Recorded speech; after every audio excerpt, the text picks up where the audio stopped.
Hello everyone, welcome to the webinar 3 session of the seminar series, of this webinar series. Good morning, good evening and good afternoon to you all. Professor Anirban Datta from University of Buffalo and myself, Professor Uttama Lahiri from Indian Institute of Technology, Gandhinagar, are jointly organizing the webinar series on translational research in neuroengineering and neurorehabilitation. In this, we will be focusing on emerging applications of neuroengineering while covering topics in engineering perspectives to neuromodulation, cost-effective technologies used in neurorehabilitation, and the clinician's perspective to neuroengineering. Webinar 1 speaker was Dr. Shubhanuday from Reslar Polytechnic Institute. And webinar 2, the speaker was Mr. Keith Jackson from iTech Digital Systems from industry. Today we have our speaker, Professor Sue Ann Sisto, and she will be speaking on spinal cord neuromodulation. Let me quickly give you a brief introduction about the speaker today. The speaker for today is Sue Ann Sisto, Dr. Sue Ann Sisto, who comes to University of Buffalo from Stony Brook University, where she has served as Professor of Physical Therapy since 2007. She has developed and directed the Rehabilitation Research and Movement Performance Laboratory in Stony Brook's School of Health Technology and Management since 2009. Sisto received her bachelor's degree in physical therapy from St. Louis University, as well as both a master's degree and PhD degree from New York University. She has been a physical therapist for more than 35 years, specializing in pathokinesiology, the study of human movement as it relates to any abnormal condition affecting movement.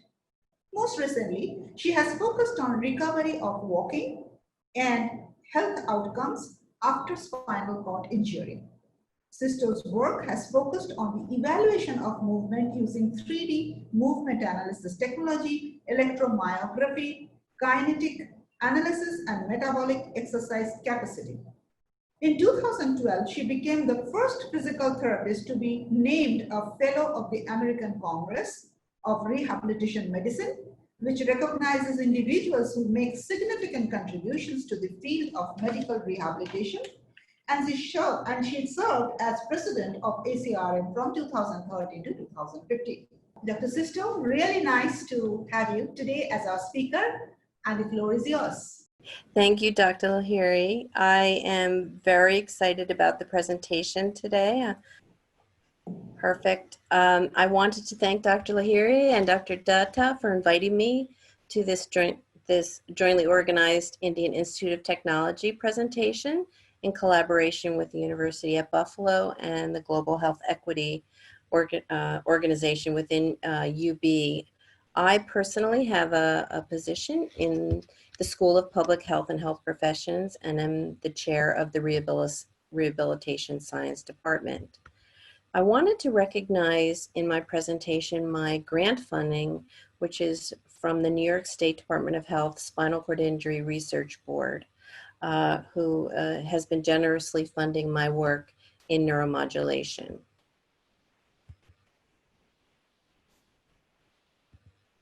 So first, I'd like to review how we'll go forward in this presentation by reviewing the differences in recovery of spinal cord injury, gait using the concept of compensation versus activity-based therapy approaches.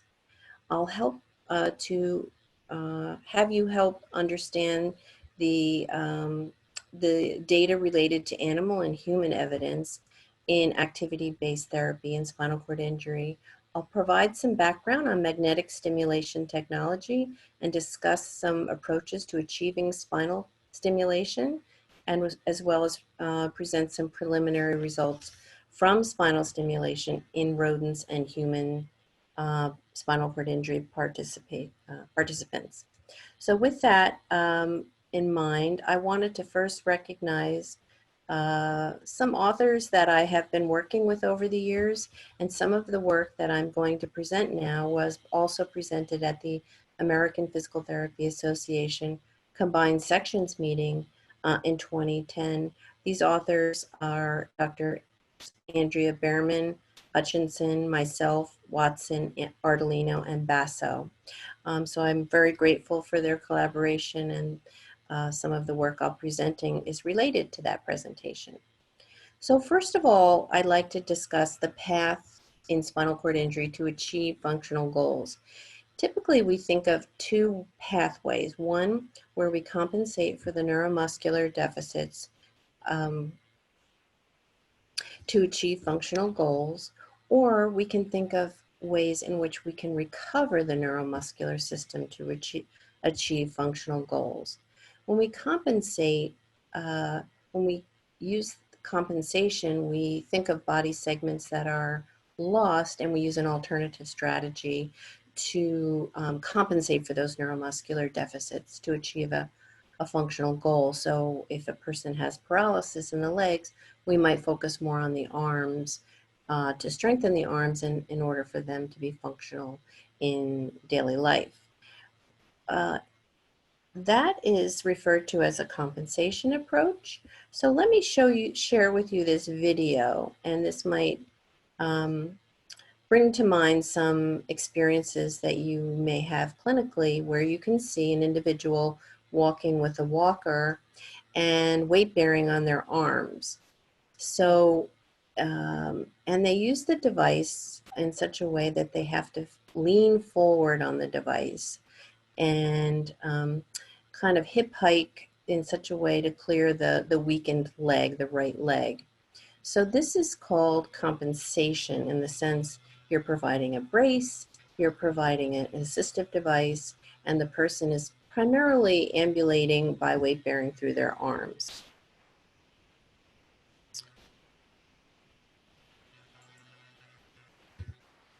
Recovery, on the other hand, is really intended to restore the neuromuscular system to regain this functional task, as I mentioned before. So I will share this video of this very same individual now walking on a treadmill, and there's an entirely different walking pattern here. This man has a harness that's essentially a safety harness, not really unweighting the body weight. And the therapist is actually throwing a ball onto the treadmill to try to see if this person could maintain their balance. The most important point I'd like to share with you here is the fact that the individual is not weight bearing on their arms. They're fully weight bearing on their legs, and there is no hip hiking happening here. There's actually proper kinematics of the lower limbs. So that's an example of recovery-based or activity-based therapy. So activity-based therapies focus on activity-dependent plasticity. What happens to the nervous system when activity is intense and causes change, neuroplastic changes in the nervous system? It relies on intense task-specific practice and repetition. And one of the great things about the treadmill is there's a great ability to practice many, many more steps than there would be available on over ground. And it takes advantage of the intrinsic neurobiology of the control of walking by providing sensory input through the feet, through the proprioceptive system, through the joints, and we'll talk about actual physical hand contacts in a moment. We focus in terms of activity-based therapy on reactivating the nervous system below the level of the lesion, and this is relatively novel in some parts of the world, including the United States, where compensation therapies take place. And the expectation is recovering this neuromuscular system below the level of the lesion, as I said, to restore a functional motor task. So again, now here, this individual is a spinal cord injury. I apologize for the volume. I'm going to try to turn down the volume a second, just so it's not too loud. And just to get an idea of what happens here with a person who has a spinal cord injury. And so note again here, we have a harness that supports some of the body weight with the goal of dropping the body weight support so the person loads more. The idea is kind of maximal loading, but within reason. You don't start out that way. You have a trainer on the right seat and a trainer on the left seat assisting the legs where needed. The good thing about hand contacts is you can feel when the person has active movement and then withdraw your support. And then the person behind is actually trying to promote pelvic motion during the stance and swing phases of gait. So really involves three people. There's a person over here on the right-hand side who's controlling the treadmill speed as well as the body weight support. So when we think of our one paradigm of voluntary control, we think of the spinal cord being injured, reducing or eliminating input to the motor neurons and muscles below. We see the injury here with a transection present here, and we think of it traditionally as hierarchical. Once this damage occurs, it cannot repair itself, and so we teach these new behavior skills based on compensation. What I'd like to discuss with you today is to really think about the relationship between clinical practice and sciences, and particularly basic sciences, because basic scientists can very much inform clinicians, but basic scientists also need clinicians to inform them about the direction of their research. So we really need to think about translation in the terms of basic sciences. And that started with my work with and collaboration with Dr. Reggie Edgerton's lab in University of Southern California in Los Angeles. He shared this video with me, which really brought to light the concept of basic science and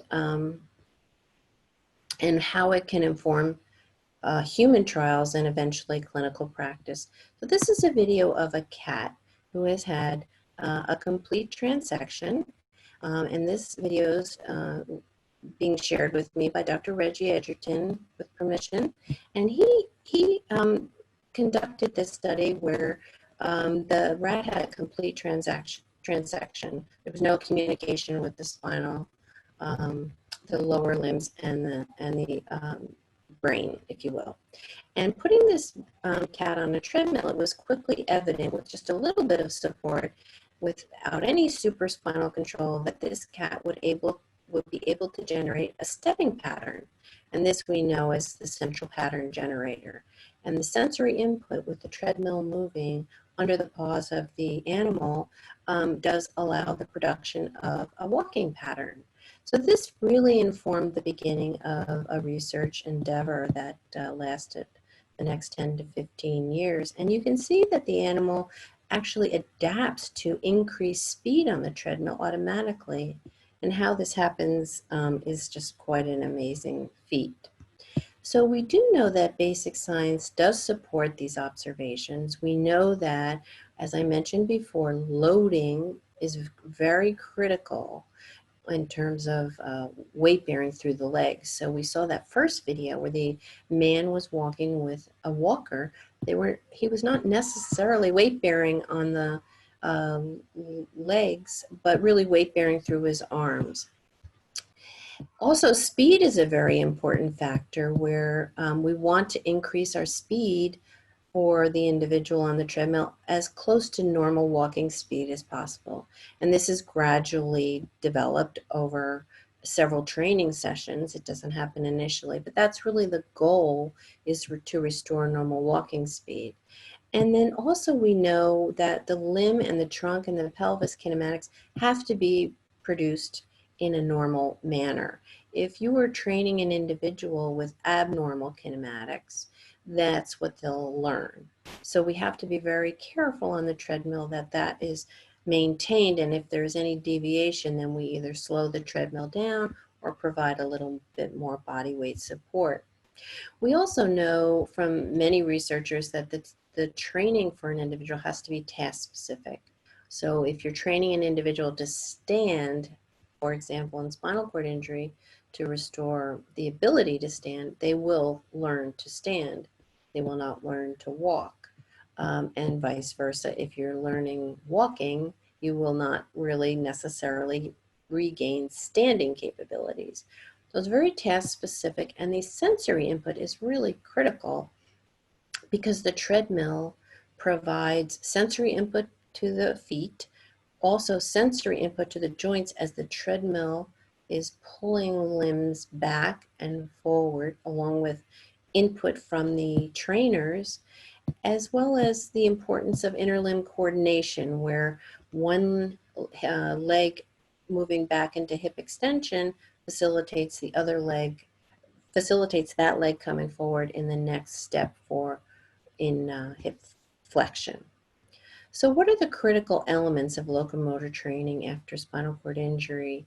Intense practice. We all know that our therapies do not give our patients enough intense practice, task specificity, and activity-dependent learning. So now we can think of this model on the left-hand side here as being different now. Now we can think of sort of a circular pathway where it's heterarchical instead of hierarchical. The system is plastic and responsive, and locomotor specific activity provides sensory input through the spinal cord central pattern generators that can produce walking, and that continues to keep changing over time with training. So there's a whole host of human studies and many more than I've listed here that you could use as a resource to show the support from the animal all the way to the human, justifying the direction of this translation into restoring locomotion. So in summary of the key observations, we know that walking includes stepping, it includes dynamic balance the person has to maintain, and it also has to have some adaptability. The person needs to be able to stop suddenly or turn, and that's related to the environment. The locomotor training principles are very important in that we must emphasize loading the lower extremity, optimizing the sensory cues for each task, and provide proper kinematics with each task to maximize recovery and minimize compensation. That doesn't mean that the person cannot have a brace or an assistive device, but during training we really try to minimize that as much as possible so that we can actually restore the recovery below the level of the injury. So in terms of exercise, we want intense practice in both duration and frequency, repetition, and as I mentioned, increasing the speed, increasing the load on the legs, decreasing assistance provided by the trainers, making it task specific, and then transferring the skills to overground walking. So every locomotor training session is followed by overground practice and home and community practice.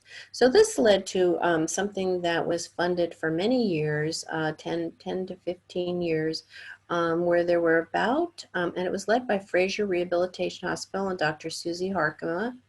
And there were 6 centers around the United States that were actually collecting data, and the data include several hundred patients of data where in clinical sites they were collected before standard outcome measures were collected before and after 60 to 90 sessions of locomotor training. So these are the centers, and I won't belabor the details of all the research regarding the outcome measures. You can read that, all of these articles in the Archives of Physical Medicine and Rehabilitation. There are many articles that take the reader right from how to do locomotor training all the way through all of the outcomes, cardiopulmonary outcomes, autonomic outcomes, walking outcomes, balance outcomes, and so on. And in addition, there's one paper led by Dr. Andrea Behrman on the neuromuscular recovery scale, which is one of the very important outcome measures that we use to demonstrate recovery of after walking on the treadmill, because we found that the ASIA impairment scale was not sensitive enough to show changes. And this neuromuscular recovery scale actually utilizes standardized positions and movements such as sitting balance, standing balance in every phase, and scores them. And so we come up with a neuromuscular recovery scale. And she's since developed this scale for pediatric people with spinal cord injury. So as a clinician, how do we make a clinical decision? What do you need to know to provide locomotor training? Who would benefit? Does the person have an upper motor neuron or a lower motor neuron lesion? Typically, the upper motor neuron lesions improve the most, lower motor neuron lesions do not.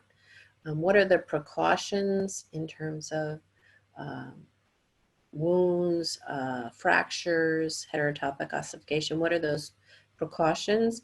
What's the intensity and frequency and duration that you can avail the patient to in your clinic? Is it 5 times a week? Is it 3 times a week? Is it 1 hour? And do you start it right away after a spinal cord injury once the person is medically stable? Or do you need to wait longer because of resource availability to do this, or the person's own physical constraints? And then how do we demonstrate benefit with our outcome measures? So in that archives journal, you'll find many of the outcome measures that we chose. And then as a clinician, you'll develop a decision tree based on the literature. And if the patient is appropriate, great. But if not, what are the other options a patient could have? How would you progress this patient on the treadmill? What are the next steps of progression? But if they don't progress, what are the other options? So having that decision tree is really important. So I just want to point you to just a couple of videos here of an individual trying to come to standing. And you can see here that the individual has trouble coming to standing without support at the knees and support behind the hips. And now I'll move to this video where the person is now trying to walk. There are 2 clinicians here trying to assist them. And the difference here between using a walker and using the therapist's shoulders is the therapist can now actually identify how much pressure the person is putting on their shoulders. And then here, this video is the same as the video I showed before, walking on a treadmill, providing assistance with 2 leg trainers and a hip trainer. Very important hand contacts have to do with the hands behind the knee for flexion on the medial hamstring tendon, and on the patella tendon for extension, at the ankle on the anterior tib for the swing phase. And those hand contacts have to be really precise because you can promote the wrong motion with different hand contacts.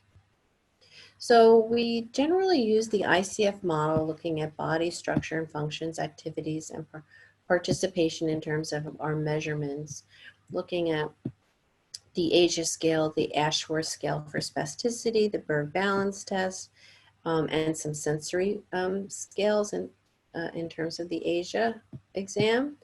Activities, what is their bed mobility? Can they transfer? Can they transition from sitting to standing? Can they propel their wheelchair or function in other ways? Can they walk in some way? What is their walking dysfunction? And what are their goals in everyday life? This individual wanted to care for their 4-year-old daughter.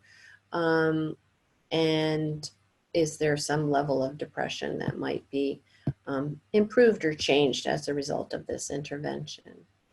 So other things to think about is, are they motor complete or motor incomplete?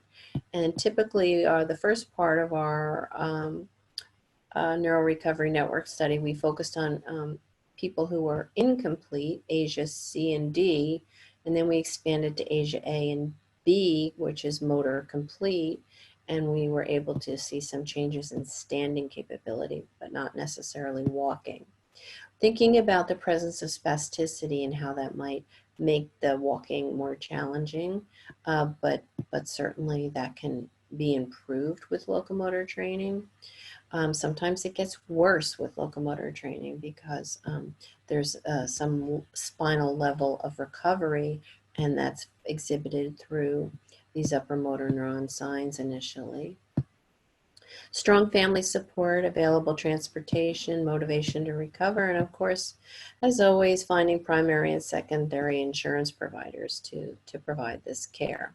So I'll just show you this video of this individual I showed you before that was standing and now is trying to come to standing on her own with the therapist guarding there. And you'll see that she'll compensate a little bit because she can't quite get up by herself, and she'll use her hands to push off the chair just to come to standing. And so, but that's a big improvement to what we saw initially, and that was after 60 sessions.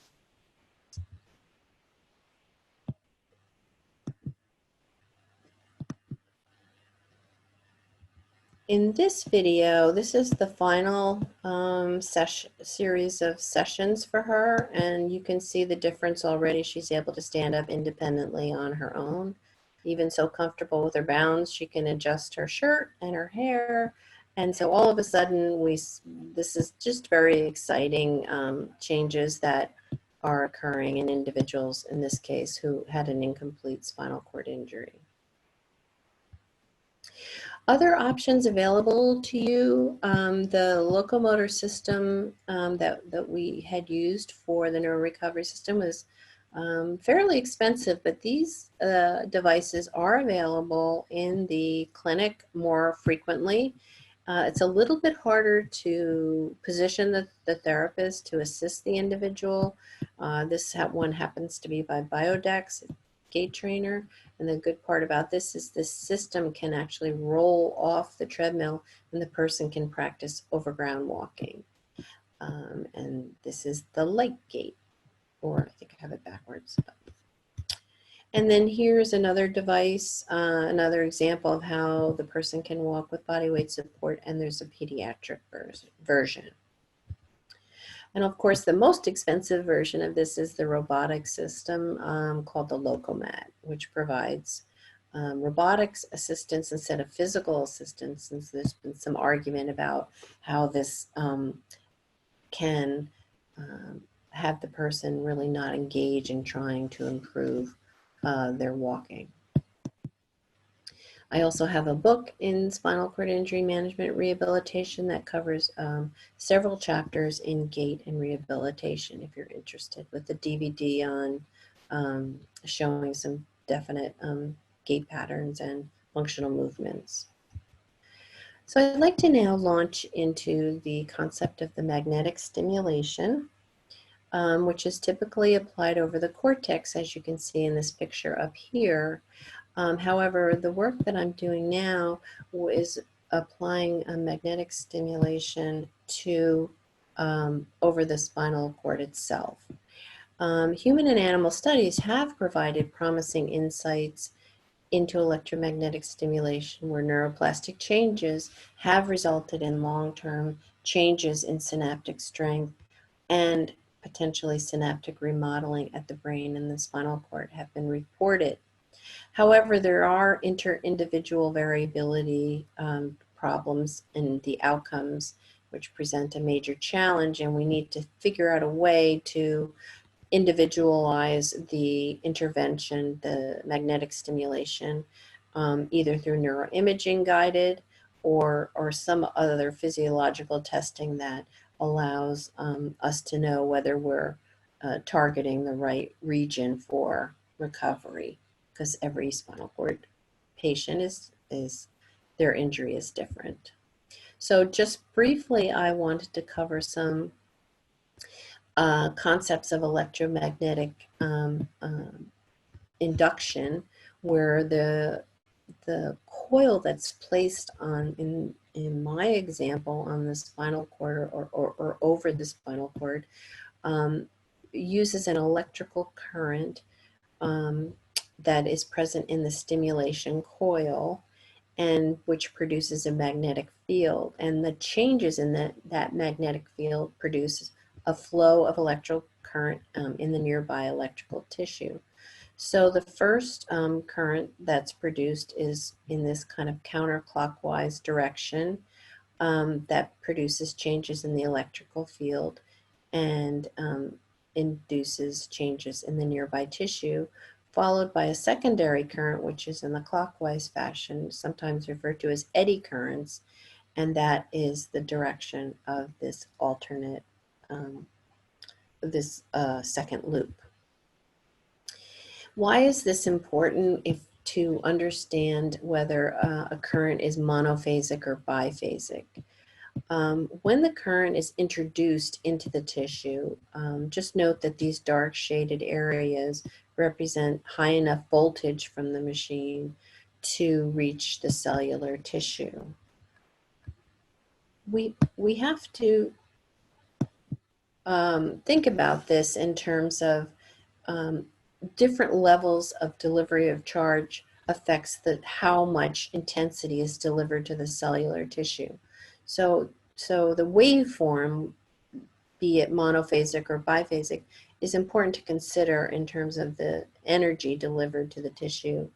And the coil inductance, which produces a voltage, is out of phase with the voltage delivery. So we have the voltage here, and then we have the coil current here, which is out of phase. But when the voltage is at its maximum, all the energy is in the coil. And when the voltage is at its minimum, all the energy is back into the machine as a capacitor and recharges it. Oops. So monophasic waveforms allow current to dissipate more slowly and before recharging. And induced magnetic fields depend on the rate of the change of the induction. So in the biphasic sense, the rate of change is much faster. And so more commonly, I will see biphasic currents used. So this is a busy slide, and let me just focus on this one path here in the blue, which indicates the stimulation that would occur and be transmitted through the spinal cord out to the muscle to produce a motor evoked potential here, and that's called the MEP. And that's produced from stimulation either to the spinal cord or to the brain, crossing the spinal cord, coming down to the appropriate level to stimulate the muscle. And this picture here just indicates the example of a double coil or a figure of 8 coil, where the direction of the current is counterclockwise here and clockwise here. And the impact of the stimulation is in this direction, right in the center of this figure of 8 coil versus a circular coil. So quickly, just some of the systems that provide magnetic stimulation. I have no particular preference. There are 3 that I know of. You may know of more. One is the MagStim by Jolly Medical. The other is MagPro by MagVenture. And the third is PowerMag by Mag and More. And this is essentially what the systems look like. The MagStim has 3 different types. The Rapid 2 stim and the BiStim will allow you to stimulate in 2 regions, perhaps the spinal cord and one muscle related to that spinal segment. So that's a nice feature. Here's several examples of coils that can be used. We're using this D70 squared coil, which has about 25% extra stimulating power when compared to their previous generation coils. This particular coil is interesting. It's used on the cortex to get over the corpus callosum to try to stimulate the leg region, and so that is the reason for that shape and the intensity needed to reach the leg region, which is deeper than where the arm region is in the cortex. And then we have the MAG Pro. There are three examples here of the MAG Pro that you could avail yourself to. And note here, there are many coils that come along with the use of MAG Pro.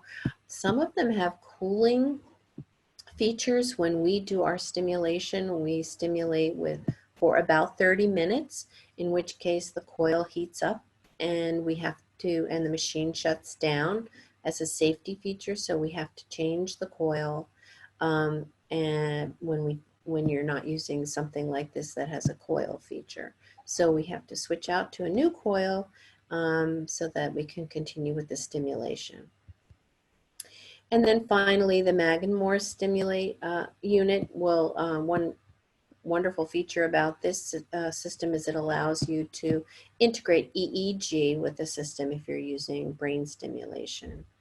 And so that's just a quick summary of some of the stimulators and the coils associated with them. And this particular graphic shows the distribution of the electrical fields of a circular coil and a figure-of-8 coil. And so you can see where the two figure-of-8 coils interact. The intensity of that stimulation is in the red region, and that's where we would want to place that over the brain or the spinal cord in our case. And here the circular coil is around the perimeter here. So you can see, and where we really need engineering support is to really take a look at some of the coils available to us and help us to define the depth of penetration. In particular, if you're over the spinal cord and you have bony structures in which the magnetic stimulation has to go through, all the better. So I'll move now to some discussion on spinal stimulation and how we have translated from the animal model to the human model.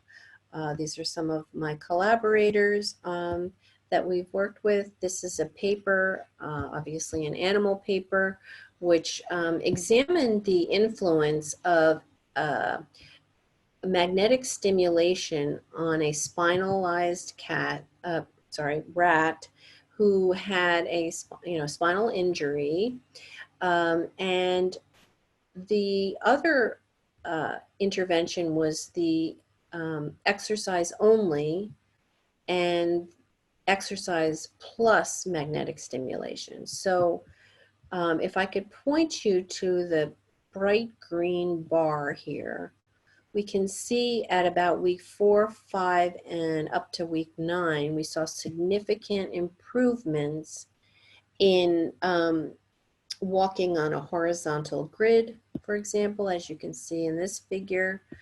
The scoring of that was improved significantly when you combine magnetic stim with exercise.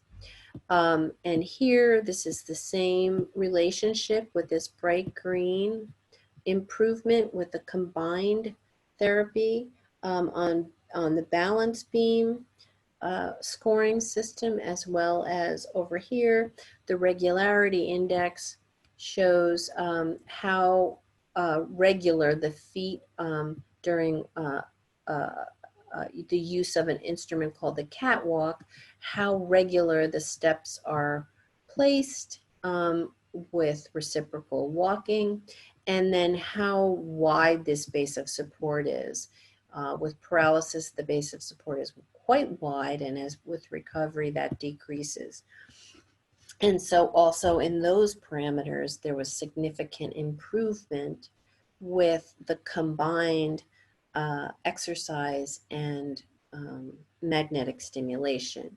And so in my mind, as a human researcher and a clinician, I was concerned about the titanium rods that were present in humans. And so we embarked on this study in rats to look at the safety of titanium rods and how the magnetic stimulation coil might affect, negatively affect the outcomes. And it turns out both with the rod inside the rat and with the incision open and the titanium rod exposed, there was no change in the magnetic stimulation intensity with the titanium rods and without them, and there was no change in the motor evoked potential with and without the rods. So we began to get a lot more comfortable with the fact that the magnetic stimulation, oh, and by the way, there was no heat buildup either around the rods as a result of magnetic stimulation. So this paper just came out this month on the modulation of H-reflexes responses to magnetic stimulation in rats and in humans. So just to quickly remind you, when we place a coil over the thoracic spine, it produces a muscle contraction, as you know, perhaps which results in an H-reflex. This M wave here is the muscle contraction, but what we're mostly interested is in the behavior of this H wave or H-reflex. That is a function of this spinal circuitry to the muscle. So in effect, we're saying that if this H-reflex improves closer to what a non-injured individual may demonstrate, then we're modulating or modifying this spinal circuitry at the spinal level and perhaps even higher.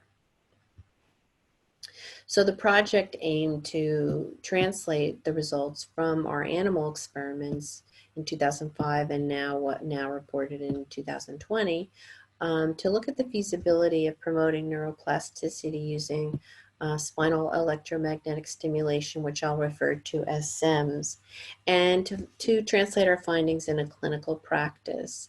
So we used tibial nerve stimulation, and we thought that those neurophysiological responses would be different between healthy and spinal individuals. This is an example of how our setup is, where we use wireless EMG electrodes here, and this is our peripheral nerve stimulator, which we place on the posterior tibial nerve to trigger activation primarily of the soleus muscle, and these stay in place throughout the entire experiment. Here's our spinal electromagnetic stimulator. This is a figure of 8 coil, and we just mark off the spinal segments so we're sure we're in the right place for each and every session. So the results from this study in 2020 showed 2 things. This is again the picture of the spinal setup with an individual, soleus muscle recording electrode, and then stimulating at the posterior tibial nerve. And we see the H-reflex here in a healthy individual, and we see this increased after 30 minutes of SEMS, magnetic stimulation. However, in spinal cord injury, we see the H-reflex, but we see this increase even greater in spinal cord injury. So that's pretty exciting. Here, when we look at the amplitude of the H-reflex, there's a significant difference in the healthy individuals, both for and then for spinal cord injury individuals, in terms of the amplitude of the H-reflex at 20% of the motor threshold.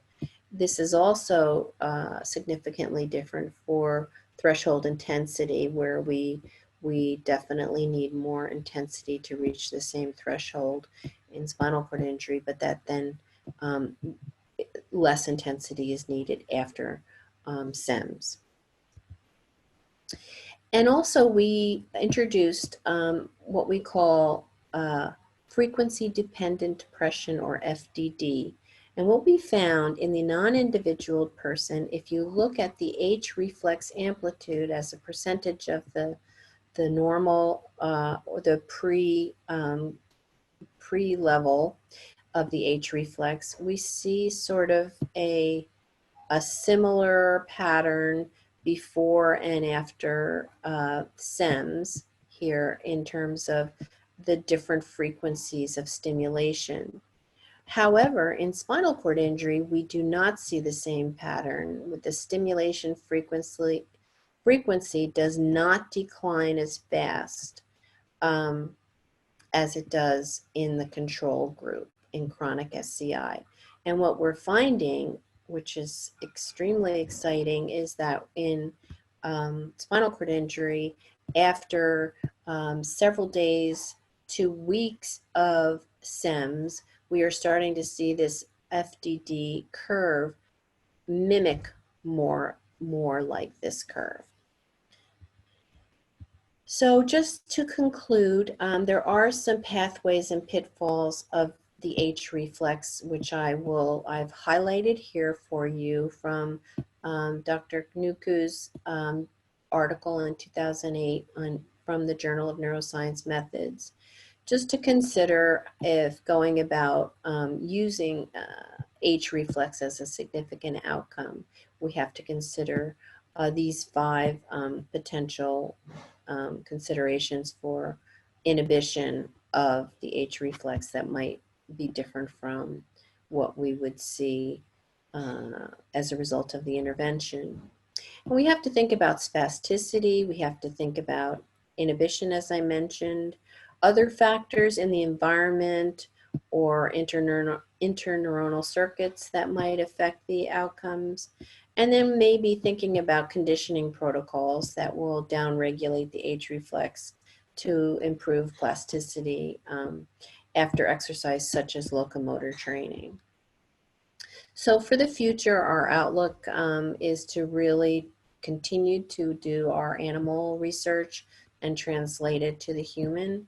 We want to think about perhaps the cortical control of movement after spinal cord injury, because we know that this the cortex changes after spinal cord injury and may affect the supraspinal circuits that modulate recovery. And so we are in the next phase of our research where we're actually combining locomotor training with spinal magnetic stimulation, and more to come there, and we'll share our results very soon. And then what would happen with paired stimulation if you stimulated the spinal cord and the soleus at the same time, or sequentially? And what other regions of the stimulation should we consider? The cerebellum, the brainstem, other cortical regions to promote neuroplasticity of the CNS circuits, or to prime the CNS to couple it with other rehabilitation interventions? Can we prime the nervous system, then do a rehabilitation intervention and have more success with that rehabilitation intervention? So I'd like to thank all of my collaborators at Stony Brook University and at University at Buffalo that have helped me along the way, and we continue to work very closely together. And again, I'd like to recognize my funding source as New York State Department of Health Spinal Cord Injury Research Board. Thank you. Very exciting talk, Dr. Sisto, and very informative too. Thank you. In fact, there are series of questions, and your talk was so exciting, but I don't want to open the Pandora's box with a lot of questions. I will take it offline along with you. I'll be chit-chatting through emails with you. And so nice. Your talk was so good.